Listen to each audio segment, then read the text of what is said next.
मुज़ाकराती अमल आगे नहीं बढ़ सका और इसकी वजह जुडिशल कमीशन के क़याम पर डेडलॉक था। तहरीक इंसाफ का ये क्लेम है कि हमने जो डेडलाइन दी उससे पहले ही साहिबजादा हामिद रज़ा के घर छापा मारा गया और एक ऐसी फ़ज़ा कायम की गई जिसमें मुज़ाकराती अमल आगे बढ़ नहीं सकता। दूसरी तरफ जो हुकूमती मौक़िफ़ है, इरफान सदीकी साहब ने यह बात की कि 42 रोज़ बाद मुतालिबात पेश किए गए और जो डेडलाइन दी गई उससे पहले ही तहरीक इंसाफ बैकआउट कर गई। अब इस पर अगर मुज़ाकरात नहीं होते तो हुकूमत के लिए क्या नया मसला खड़ा हो सकता है PTI के एहतजाज की फॉर्म में, और क्या कोई बैकडोर राब्ते भी तहरीक इंसाफ के अगर चल रहे हैं तो हुकूमत इस पर क्या फील करती है, इस पर बात करते हैं। फवाद चौधरी साहब हमारे साथ मौजूद हैं। फवाद साहब, ये बताइएगा, मुज़ाकराती कमेटी का आज इंतज़ार होता रहा और कहा यह जा रहा है कि उजलत में बाइकआउट कर दिया तहरीक इंसाफ ने, कोई पेशकश थी हुकूमत के पास PTI के लिए, आपका क्या व्यू पॉइंट है इस पर? देखिए मुज़म्मिल, पहली बात तो ये है कि जो PTI की टीम है उसके साथ एक बुनियादी चीज ये जुड़ी हुई है कि ये तासुर के मौजूदा जो हुकूमती टीम है उसकी अथॉरिटी बिल्कुल ही कुछ नहीं है। ये बड़ा तासुर जो है वो अब मुस्तहकम हो गया है। उसकी वजह ये है कि आप देखिए कि जो एक मुलाकात नहीं करा सके, जो इमरान खान से एक इतना ही रिलीफ वो नहीं ले सके एस्टैब्लिशमेंट से कि खान साहब को कम अज कम मुज़ाकराती कमेटी जाके मिल ही ले। उसके बाद फिर जो हामिद सरफराज साहब के घर पे छापा हुआ, फिर कल जो MNA जो हमारे लाहौर के हैं उनके घर पे छापा जिस तरीके से डाला गया, उसके बाद तय ये हुआ कि ये नहीं लगता कि ये कमेटी किसी तौर पे इस काबिल है कि ये कुछ भी डिलीवर कर सकेगी। और जो कमीशन की बात थी वो इसलिए थी कि कम अज कम अगर एक मुज़ाकरात को कुछ संजीदा लेने का आप चाहते हैं कि संजीदा लिया जाए तो कोई स्टेप तो जो है वो हुकूमत उठाए ना। तो जब वो कोई स्टेप भी नहीं उठा सके तो मेरा ख्याल है कि फिर वो मुज़ाकरात उन्होंने समझा कि फ्यूटाइल है। वो मेरी राय में अगर आज का दिन भी चले जाते या वेट करते थे कोई हर्ज नहीं था, लेकिन बहरहाल उन्होंने इस बैकग्राउंड में समझा कि इसका कोई फायदा नहीं। फवाद साहब, इसकी एक वजह यह भी बताई जा रही है कि कोई बैकडोर राब्ते जारी हैं तहरीक इंसाफ के एस्टैब्लिशमेंट के साथ, तो जहां उम्मीदें हैं वहां से एंगेजमेंट हो रही है, यहाँ का तो फायदा ही नहीं है, ये एक्नॉलेज कर लिया उन्होंने।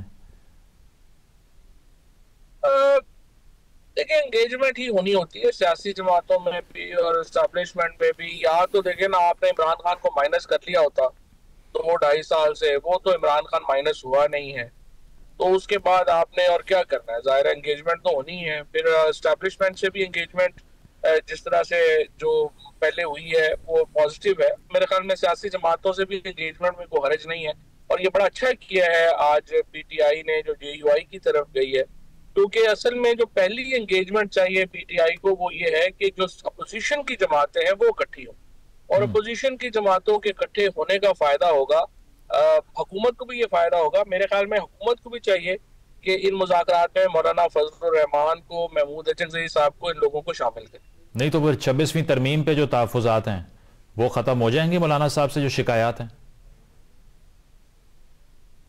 आज चले गए हैं ना 26वीं तरमीम के ऊपर जो शिकायत है, मौलाना साहब के अपने तहफ़्फ़ुज़ात हैं। मौलाना का कहना है कि जी आपने 26वीं आईनी तरमीम के ऊपर जो इनिशिएट किया था उसको आपने कंक्लूड नहीं किया, तो हमारे साथ बैठना चाहिए था। तो वो PTI की भी गलतियां हैं उसमें। गंडापुर साहब का हटाया जाना, इसकी वजह क्या है आपके नज़दीक सूबाई सदारत से? इसकी डिफरेंट एक्सप्लेनेशंस हैं। PMLN ये कहती है कि बुशरा बीवी साहिबा की एडवाइस पर हुआ, और सलमान राजा साहब कहते हैं कि गंडापुर साहब ने खुद कहा मुझे हटा दें।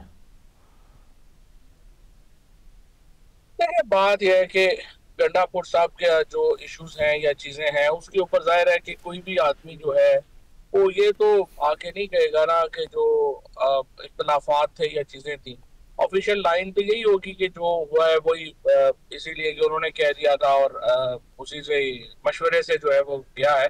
बट फैक्ट इज के जो अली अमीन गंडापुर साहब को भी ये बात देखनी पड़ेगी कि जो 26 नवंबर के बाद जो उनके साथ उनका जो फासला पैदा हुआ है पार्टी से, उनको भी उसको जो है वो कम करने की जरूरत होगी।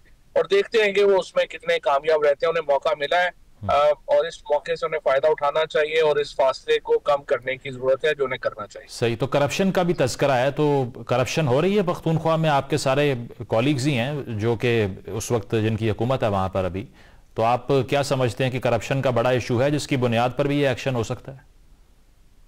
करप्शन होती तो ये सारे तो पीछे लगे हुए हैं पीटीआई के, जिन लोगों ने कोई करप्शन नहीं की उनके ऊपर पर्चे हैं, तो करप्शन होती तो वो पर्चे कर देते। नैब तो वफाकी हुकूमत का इदारा है, FIA फेडरल गवर्नमेंट का इदारा है, करप्शन होती तो ये जाके उनको करते। वो मेरा ख्याल है ये तो ऐसे पॉलिटिकल पाकिस्तान में रवाज है ना कि जब कोई पॉलिटिकल किसी का करना हो तो उस पर करप्शन तो लग ही जाती है, वो तो इशू नहीं। तो अगला लाहेमल PTI का किस तरफ जाता हुआ देख रहे हैं? उसकी वजह कि अब अगर एहतजाज की कॉल दी जा रही है 8 फरवरी के लिए, फिर साथ साथ 190 मिलियन पाउंड केस का जो फैसला है, इसके बैकड्रॉप में अब गियर शिफ्ट करेगी तहरीक इंसाफ, या ये फील कर लिया कि एहतजाज सड़कों पे आने का फायदा नहीं है, उससे मजीद डैमेज होगा? सड़कों पे तो आना पड़ेगा, इसके अलावा तो कोई हल ही नहीं। देखिए ना, या तो होना कि हुकूमत जो है वो कोई आपको रास्ता दे रही हो, चीजें जो है वो बेहतर कर रही हो, वो तो हो नहीं पा रहा। प्रेशर जो है वो आपको, जब तक हुकूमत ने तो कसम उठाई हुई है कि जब तक कोई प्रेशर नहीं होगा हम तो आइन कानून वगैरह की तो कोई हैसियत ही नहीं रह गई, अदलिया की कोई हैसियत ही नहीं रह गई। तो जब तक प्रेशर नहीं होगा तो मुज़ाकरात का क्या फायदा होगा? मुज़ाकरात तो किसी तरफ जा ही नहीं सकते। लिहाजा प्रेशर तो डालना है पड़ेगा, और उसके लिए बहुत इम्पोर्टेंट है कि ये जो मुज़ाकरात है इसके साथ साथ जो है ये पब्लिक प्रेशर आए और पाकिस्तान ये PTI जो है दोबारा सड़कों पे आए, और वो मार्च में आप देखेंगे आए। अलबत्ता ये बेहतर होगा, असल कामयाबी ये होगी PTI की कि ये जो मौलाना फजलुर रहमान है और बाकी जो सियासी जमातें हैं वो उनके साथ आगे बढ़े और उनको साथ लेके सड़कों पे निकले। ठीक है, बहुत शुक्रिया। फवाद चौधरी साहब हमारे साथ मौजूद थे। एक ब्रेक शामिल करते हैं, ब्रेक के बाद वापस आएंगे। Stay with us.